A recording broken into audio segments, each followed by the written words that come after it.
kita itu bikin komposisi pakan itu dengan 4 nutrisi yang diandalkan. 4 nutrisi.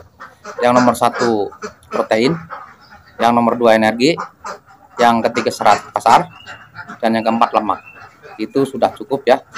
Itu dengan komposisi 4 tersebut kita sudah bisa bikin pakan yang sangat bagus, berkualitas, dan juga murah. Oke sahabat.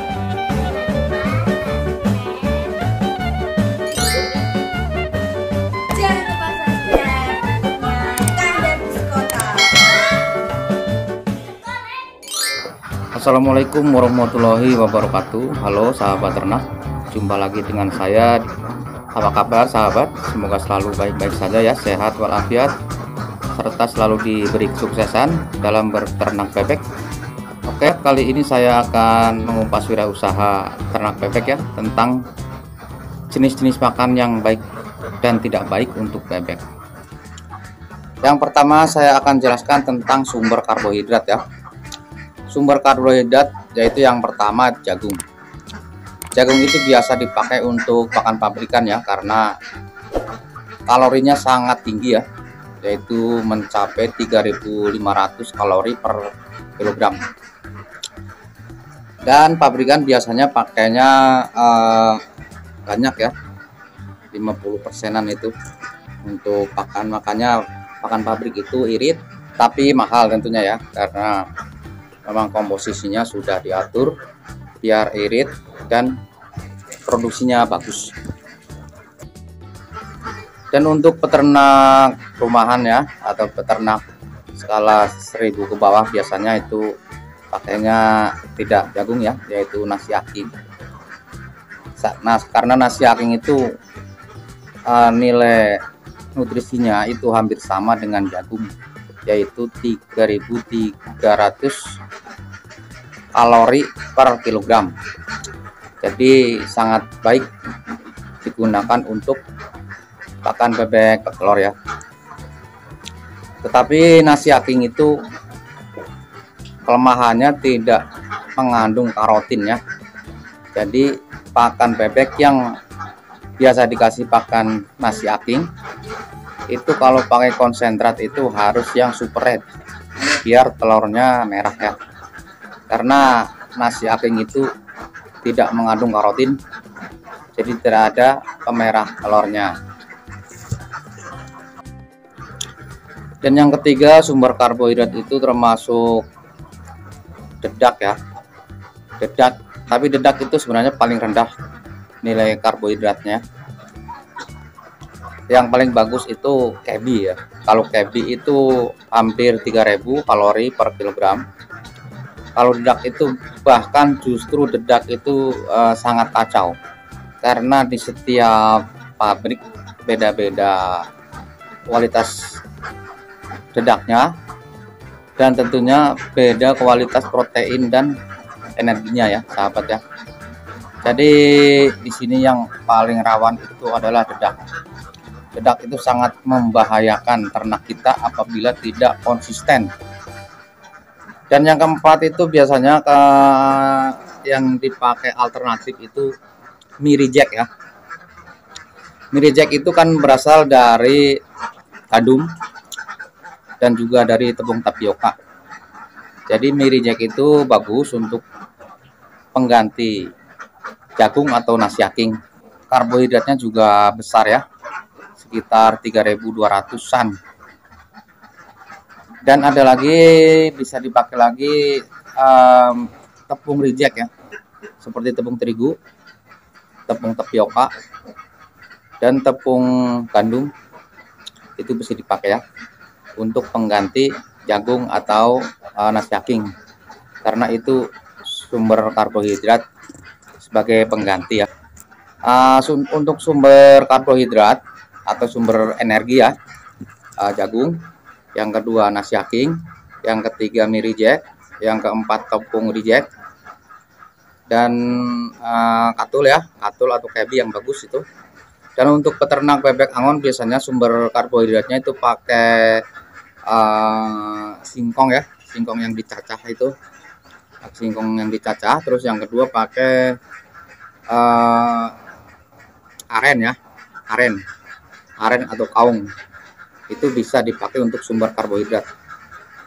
Oke sahabat, untuk sumber karbohidrat udah jelas ya. Jadi karbohidrat itu adalah kalori ya, dan kalori adalah untuk energi. Jadi karbohidrat itu mengandung kekuatan untuk pakan bebek dan irit ya. Apabila kalorinya tinggi, maka pakan tersebut akan irit. Oke sahabat, kita lanjut ke protein ya. Protein itu ada dua jenis ya, yaitu protein hewani dan protein nabati.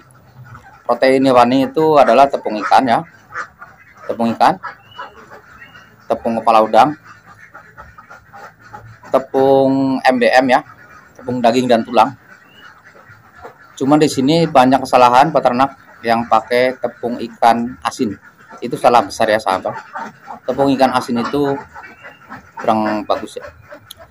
Dan protein nabati yaitu pungkil kacang kedelai, jenis kacang-kacangan ya, seperti kacang tanah ataupun jenis kacang-kacangan yang lain, itu adalah sumber protein nabati. Dan untuk kandungan proteinnya sangat tinggi ya sahabat. Seperti tepung ikan itu bisa mencapai 40% protein, dan tepung daging dan tulang itu ya, MBM, itu bisa mencapai 60% protein. Dan juga tepung kepala udang itu juga sangat tinggi proteinnya ya sahabat. Untuk peternak bebek yang biasa ya, kita itu bikin komposisi pakan itu dengan 4 nutrisi yang diandalkan. 4 nutrisi ya. Nah, yang nomor 1 protein, yang nomor 2 energi, yang ketiga serat kasar, dan yang keempat lemak. Itu sudah cukup ya. Itu dengan komposisi 4 tersebut kita sudah bisa bikin pakan yang sangat bagus, berkualitas, dan juga murah. Oke sahabat.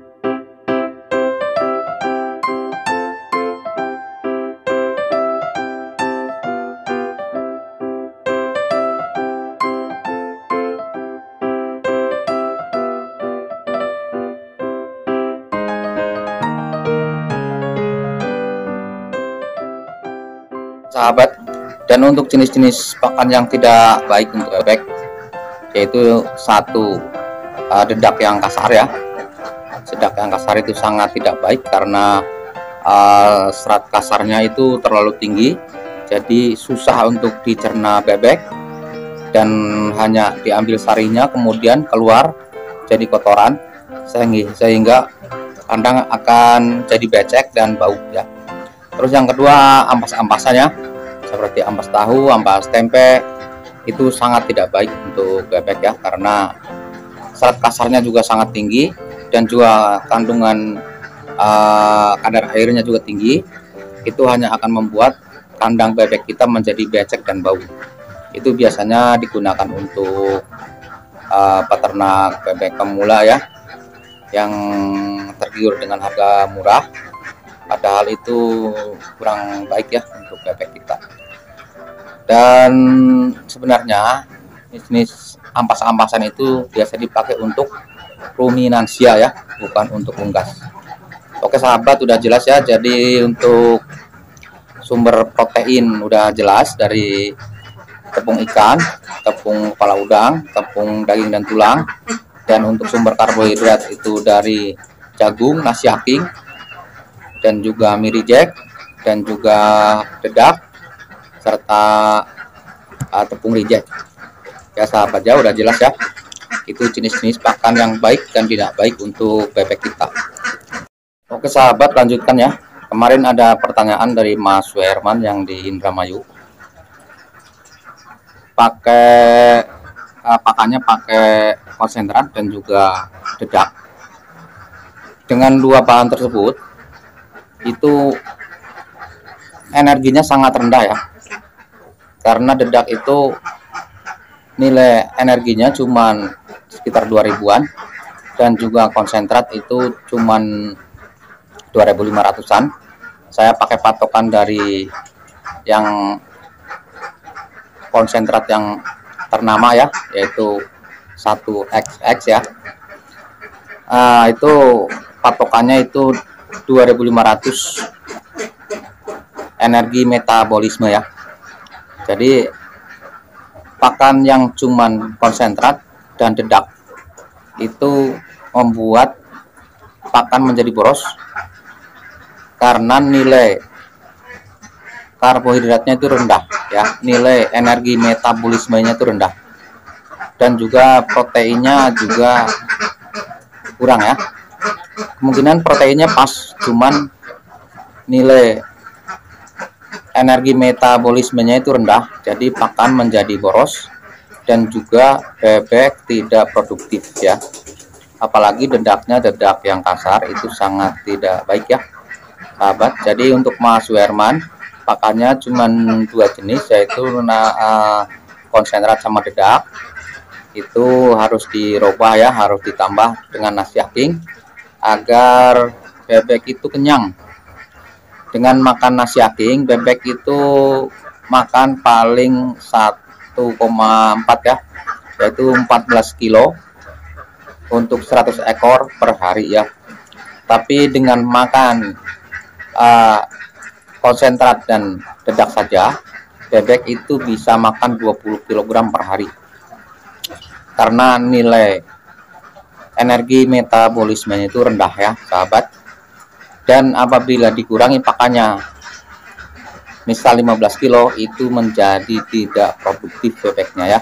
Dan untuk keseharian dari kandang bebek saya, itu adalah pembuktian bahwa dengan pakan yang racikan saya itu, bebek bisa produksi sekian persen, dan juga kenaikan atau turun di waktu musim hujan atau musim panas, biar sahabat tahu bahwa yang saya jelaskan ini bukan hoax ya, tapi asli fakta dari kandang saya sendiri, dengan pengalaman saya yang sudah cukup lama beternak, dan juga dengan sertifikat pakan yang saya dapatkan dari Dinas Peternakan, dan hasil lab pakan produksi saya sendiri yang hasilnya sudah setara dengan pakan pabrikan.